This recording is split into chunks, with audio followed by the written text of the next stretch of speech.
Kejadian ini sekitar tahun 2014. Ada seorang perempuan, kita sebut aja namanya Mela. Mela umur 21 tahun dan baru dapat kerja jadi anak magang di kantor itu.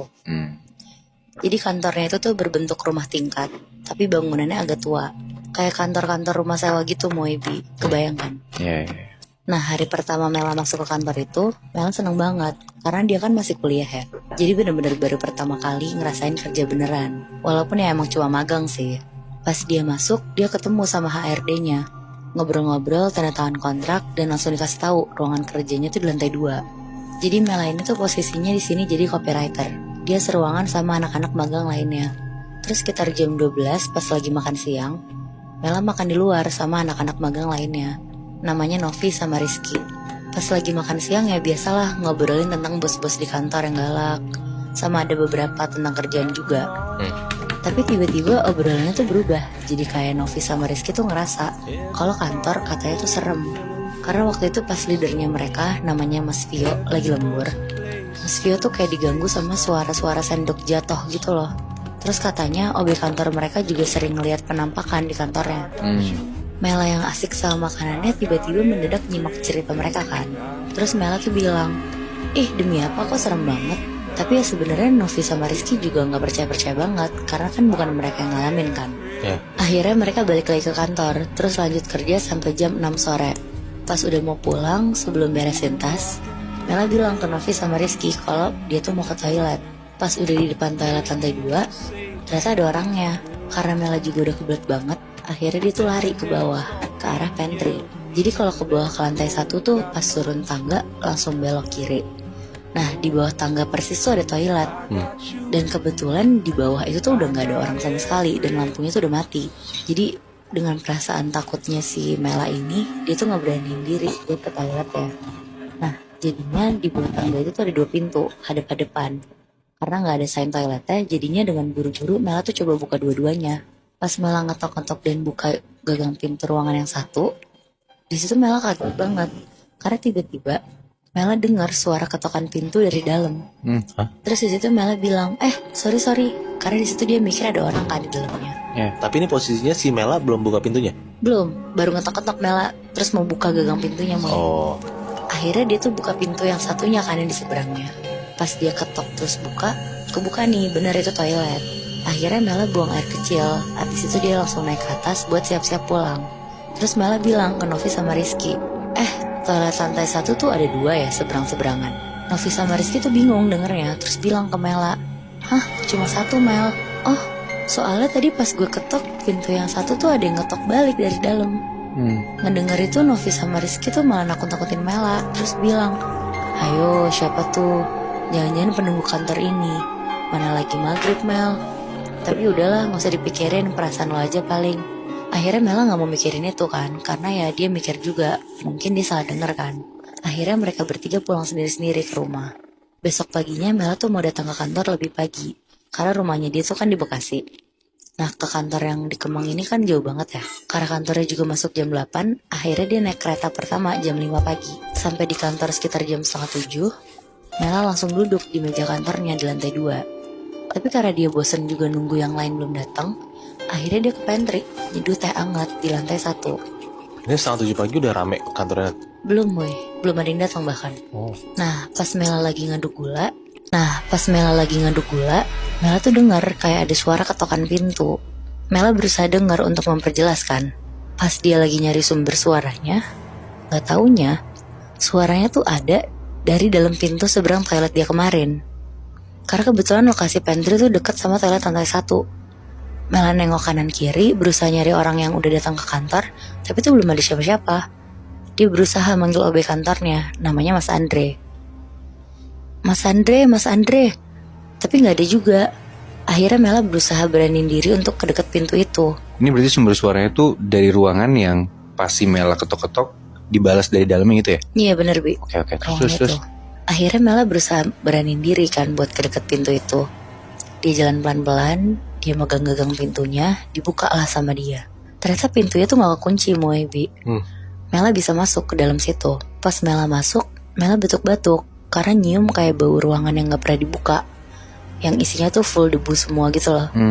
Dia lihat kanan kiri, isinya tuh kayak banyak rak-rak. Ruangannya tuh juga kecil banget ternyata. Di raknya tuh kayak ada album-album foto gitu. Pas Mela lihat, kayaknya sih itu keluarga yang nyewain rumah kantor ini. Terus Mela ngeliat di pojokan kayak ada box, tapi ditutupin pakai kain merah. Gak tau kenapa ya, Mela tuh penasaran banget dan pengen buka box itu.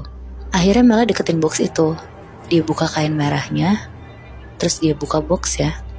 Pas dia buka, Mela kaget banget Muibi.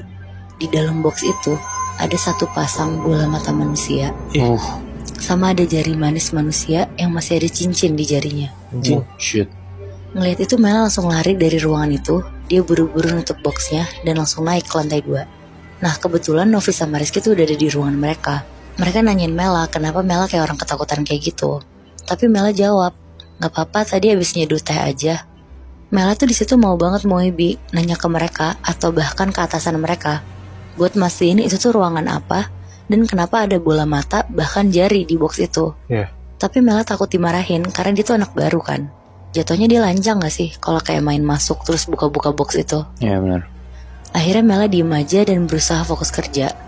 Sekitar jam 12 pas makan siang pun Mela gak nafsu makan. Karena abis ngeliat itu kan kayak lo bayangin aja gak sih abis lihat bola mata sama jari manusia kan enek ya rasanya. Nah akhirnya Mela tuh kepikiran buat tanya ke Mas Andre aja, si OB-nya itu. Nanyain kalau itu tuh ruangan apa. Akhirnya Mela turun ke pantry buat nemuin Mas Andre. Pas dia liat Mas Andre ini tuh mimiknya gak enak banget ngeliat Mela. Bahkan sebelum ngomong apa-apa, Mas Andre tuh langsung ngomong ke Mela, Mbak, tadi pagi masuk ke ruangan itu ya? Di situ Mela sambil gemeteran bilang ke Mas Andre, Iya mas, maaf banget mas, tapi itu ruangan apa ya? Mas Andre bilang ke Mela, intinya Mela gak boleh nyentuh atau deket-deket ruangan itu lagi. Atau Mela akan diminta pertanggungjawaban sama orang yang punya bola mata sama jari itu. Oh shit, serem banget. Dengar itu Mela kaget banget. Berarti Mas Andre tuh tahu apa yang ada di dalam ruangan itu kan? Iya benar. Terus Mela bilang, enggak mas, saya gak mau deket-deket ke situ lagi. Maafin saya mas udah masuk ke situ. Awalnya saya cuma dengar ada ketokan aja kok. Abis denger apa yang Mas Andre omongin, sepanjang hari Mela tuh makin gak bisa fokus kerja. Sampai bikin kerjaannya dia tuh lebih lama dan pulang lebih malam, kayak jam 8 malam. Akhirnya pas semua kerjaannya udah selesai dan posisinya Mela tinggal sendirian di ruangan itu, Mela siap-siap mau pulang. Tapi tiba-tiba Mela dengar ada suara mesin fingerprint bunyi, kayak suara orang mau keluar gitu loh. Padahal posisinya dia sendirian di situ. Iya benar. Oke. Nah, pas Mela ngeliat ke arah mesin fingerprint itu tuh nggak ada siapa-siapa Moibi. Tapi pas Mela ngedeket ke arah mesin fingerprint itu, Mela ngeliat ada jari nempel di fingerprint itu. Nah, jari itu tuh sama persis sama apa yang Mela lihat di box tadi pagi. Oh shit. Ini jari doang, Nat? Iya, jari doang, woy. Satu jari doang, gak ada tangannya gitu? Satu jari doang dan ada cincinnya bahkan. Bangsa. Anjing, jari melayang gitu. Iya, Bi. Oh shit. Terus Mela langsung lari keluar kantor, bener-bener gak berani sama sekali. Dia langsung pulang, mandi, keramas, bersih-bersih. Nah pas Mela tidur, Mela tuh mimpi Moibi. Kayak lo tau kan kalau mimpi tuh cuma cuplikan-cuplikan doang. Kayak ada perempuan ngeliatin dia senyum-senyum. Terus pas mimpinya berubah lagi, Mela tuh ngeliat kayak ada jendela di depan dia. Dan pas dia lihat ke jendela itu, Mela tuh ngeliat di dalamnya tuh kantornya ternyata. Dan ada perempuan kayak jatuh dari tangga dan udah banyak darahnya di lantai. Pas Mela bangun juga Mela masih bingung sama maksud dari mimpi ini. Akhirnya Mela siap-siap ke kantor dan sesampainya dia di kantor, dia langsung nyari Mas Andre. Dia ceritain apa yang dia lihat semalam dan dia hubung-hubungin sama mimpi dia semalam. Pas denger cerita Mela, Mas Andre balik cerita ke Mela. Ternyata ruangan ini tuh gak pernah dibuka sama siapapun yang mau nyewa rumah ini. Karena sebenarnya pemilik rumah ini tuh udah wanti-wanti untuk gak ngebolehin siapapun buka ruangan ini. Jadi Mas Andre dulu diceritain sama pemilik rumah ini. Katanya rumah ini tuh rumah dia dan istrinya. Dan istrinya waktu itu ditusuk sampai mati sama maling yang mau nyuri di rumah mereka. Oh shit. Di situ pemilik ini tuh sedih banget dan mutusin buat ambil bola mata dan jari tangan istrinya ini. Karena itu tuh kayak bagian tubuh yang paling disukain sama suaminya ini. Anjir, fuck. Kenapa bagian tubuhnya masih ditinggal di rumah itu? Karena pemiliknya ini tuh ngerasa kalau bagian tubuh itu tuh jimat buat rumah ini. kayak bikin rumah ini aman karena istrinya gitu loh. Jadi kayak kesannya si bola mata dan jarinya istri ini bakal menangkal dari kayak maling atau hal-hal buruk buat ke rumah itu gitu. Iya bener Bi. Wow. Ya berarti ruangan itu beneran jadi kayak ruangan sakral gak sih? Ruangan terlarang gak sih? Iya makanya kenapa si Mela sampai diikutin sosok ini. Karena tuh ini kan ruangan yang sakral ya. Jadi kayak Mela tuh ngacak-ngacak ruangannya gitu loh. Lagian juga anehnya ruangannya gak dikunci sih ya. Nah itu dia tuh.